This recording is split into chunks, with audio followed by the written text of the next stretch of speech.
Hi, welcome to Sherin's Kitchen. இன்னைக்கு நம்ம Sherin's Kitchenல ஒரு சூப்பரான ஒரு தீபாவளி ரெசிபி தான் பண்ண போறோம். நிறைய பேர் இப்போ வந்து தீபாவளிக்குலாம் நல்லா ரெடி ஆயிட்டு இருப்பீங்க. ஒரு பக்கம் பலகாரங்கள், Dressங்க இந்த மாதிரி எல்லாம் ரெடி ஆயிட்டு இருப்பீங்க. நம்ம வீட்ல நம்மளே ஒரு வீட்ல பலகாரங்கள்லாம் செஞ்சு பக்கத்துல சொந்தக்காரங்களுக்குலாம் கொடுக்கறப்போ நமக்கு ரொம்ப சந்தோஷமா இருக்கும். இன்னைக்கு நான் பண்ண போறது பாத்தீங்கன்னா மிக்சர் தான் பண்ண போறேன். கடலை மாவு வச்சு மிக்சர் ஒன்னு பண்ண போறோம்.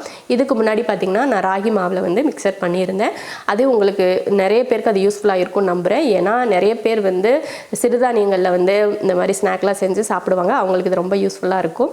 அதே போல் இன்றைக்கி பார்த்தீங்கன்னா கடலை மாவு மட்டும் போட்டு இன்றைக்கி வந்து ஸ்நாக் பண்ண போகிறேன். இன்றைக்கி நான் எந்த அளவுகளில் எல்லாம் மாவெல்லாம் போட்டிருக்கேன் அப்படிங்கிறத நீங்கள் வந்து ஸ்கிப் பண்ணாமல் பார்த்தீங்கன்னா தான் எந்த இடத்துல என்ன போடுறோம், எப்படி பக்குவத்தில் இருக்குது அப்படிங்கிறது தெரியும். இப்போ வாங்க மிக்சர் நம்ம என்னெல்லாம் பண்ணலாம் அப்படிங்கிறத பார்க்கலாம். 200 கிராம் அளவுக்கு கடலை மாவு எடுத்திருக்கேன். 100 கிராம் அளவுக்கு பச்சரிசி மாவு, ஒரு 1/4 ஸ்பூன் அளவுக்கு மஞ்சள் தூள், ஒரு 1/2 ஸ்பூன் மிளகாத்தூள், பெருங்காயத்தூள், தேவையான அளவுக்கு உப்பு,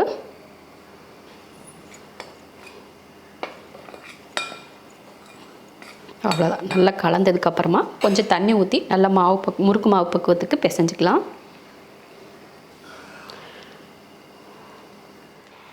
அவ்வளோதான். பார்த்திங்கன்னா இது போல் நம்ம எப்பயுமே முறுக்கு மாவுக்கு பிசைவோம் பார்த்திங்களா, அந்த மாதிரி பிசைஞ்சிக்கணும். ரொம்ப தண்ணியெல்லாம் பிசையக்கூடாது. ஓரளவுக்கு நல்லா சப்பாத்தி மாவை எடுத்துக்கோங்களேன், அந்த மாதிரி அளவுக்கு நீங்கள் பிசைஞ்சு எடுத்துடணும். ரெடி ஆயிடுச்சு. இதை தனியாக எடுத்து வச்சிடலாம். பூந்தி பண்ணுறதுக்கு மறுபடியும் ஒரு 200 கிராம் அளவுக்கு கடலை மாவு, 100 கிராம் அளவுக்கு பச்சரிசி மாவு, மிளகாத்தூள் 1/2 ஸ்பூன், மஞ்சள் தூள் 1/4 ஸ்பூன், தேவையான உப்பு, அடுத்து பெருங்காயத்தூள் கொஞ்சம்,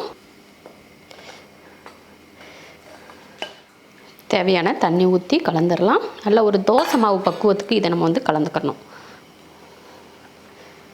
இது போல் நல்லா எடுத்து ஊற்றினா இந்த மாதிரி கீழே விழுகணும். அந்த மாதிரி நம்ம தோசை மாவு பக்குவம் எப்படி இருக்குமோ அந்த மாதிரி நம்ம கரைச்சி எடுத்துடணும். அவ்வளோதான். இப்போ காரப்பூந்திக்கும் மாவு ரெடியாக இருக்குது, ஓமப்படிக்கும் மாவு ரெடியாக இருக்குது. இப்போ நம்ம முறுக்கோலக்கில் வந்து எண்ணெயை தடவிட்டு மாவு போட்டுக்கலாம். எண்ணெயும் முன்னாடியே நான் வந்து காய வச்சுட்டேன், அதனால் அது ஒரு பக்கம் காஞ்சிட்ருக்கு. எண்ணெய் காஞ்சிடுச்சா? ஓ, சூப்பராக எண்ணெய் காஞ்சிருச்சு. இப்போ புளிஞ்சிடலாம்.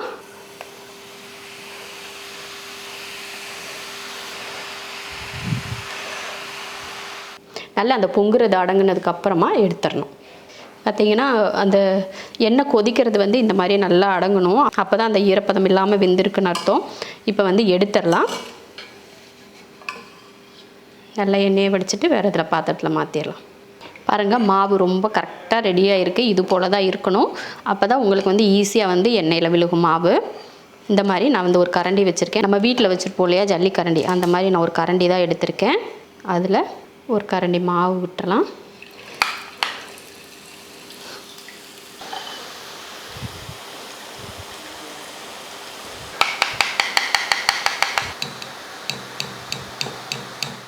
இதுவும் அதே தான். நல்லா அந்த கொதிக்கிறது அடங்கிருச்சு பார்த்திங்களா, இந்த டைமில் எடுத்துடணும். எடுத்துகிட்டு மாற்றிடலாம். எண்ணெய் வடிகிற மாதிரி ஒரு ஜல்லடை எடுத்து வச்சுட்டு அதில் போட்டுக்கோங்க. சூப்பராக பூந்தி எல்லாம் போட்டு பொரிச்சு எடுத்தாச்சு. அடுத்ததாக பாருங்கள், இது வந்து கார்ன்ஃப்ளேக்ஸ். இது வந்து நம்ம டிபார்ட்மெண்ட் ஸ்டோர்லாம் போனீங்கன்னா கிடைக்கும். நான் வந்து இதில் ஒரு 50 கிராம் அளவுக்கு எடுத்திருக்கேன். அதை பொரிச்சுக்கலாம். நல்லா இது போல் பொரிஞ்சதுக்கப்புறமா எடுத்து இதையும் வடிகட்டியில் போட்டுடலாம். அடுத்ததாக வேர்க்கடலை பொரிச்சுக்கலாம். வேர்க்கடலை வந்து நான் அதிகமாக எடுக்கலை, சும்மா நம்ம கையில் ஒரு கைப்பிடி அளவுக்கு வேர்க்கடலை தான் எடுத்திருக்கேன். அவ்வளோதான். பாருங்கள், நல்லா கலர் மாறி வந்துடுச்சு. இப்போ எடுத்துடலாம். இந்த மாதிரி வடிகட்டி இருந்ததுன்னா போட்டு வச்சிட்டிங்கன்னா உங்களுக்கு ஈஸியாக இருக்கும். 50 கிராம் அளவுக்கு பொட்டுக்கடலை வந்து கொஞ்சம் நான் அதிகமாகவே எடுத்திருக்கேன். பொட்டுக்கடலையும் வறுத்தாச்சு. அடுத்ததாக நான் வந்து வெள்ளை அவல் எடுத்திருக்கேன், அதையும் சேர்த்தோம்னா அவளுமே பார்த்திங்கன்னா ஒரு கைப்பிடி அளவுக்கு தான். அவ்வளோதான். சும்மா போட்ட உடனே சொருன்னு ஏறி அப்படியேவும் பொரிஞ்சிருச்சு. அடுத்ததாக நான் வந்து பூண்டு ஒரு 6-7 தட்டி எடுத்திருக்கேன், அதையும் சேர்த்துடலாம். சேர்த்து அதையும் உரிச்சிடலாம். அது கூடவே கொஞ்சம் கருவேப்பிலை. அவ்வளவுதான், முடிஞ்சு போச்சு. பூந்தி ஓமப்படி இதில் போட்டிருக்கேன். கடைசியாக வறுத்த இந்த கார்ன்ஃப்ளேக்ஸு, பொட்டுக்கடலை, அவல் இதெல்லாம் ஒன்றா சேர்த்துட்டு இதில் பெருங்காயத்தூள் கொஞ்சம் தூவிடலாம். அடுத்ததாக ஒரு 1/2 ஸ்பூன் அளவுக்கு மிளகாத்தூளையும் இப்படியே தூவிடலாம். தூவிட்டு குலுக்கி வச்சிடலாம். நான் வந்து கொஞ்சம் உப்பு தூக்கலாக இருந்தால் நல்லாயிருக்கும் அப்படின்றக்காக கொஞ்சம் உப்பு தூவிட்டு கலந்துக்கிறேன். உங்களுக்கு வேணும்னா சேர்த்துக்கோங்க, இல்லைன்னா விட்டுருங்க. அவ்வளோதான். சூப்பரான ஒரு முறுக்கு ரெடி ஆயிருச்சு. கரெக்டாக 700 கிராம் இருக்குது.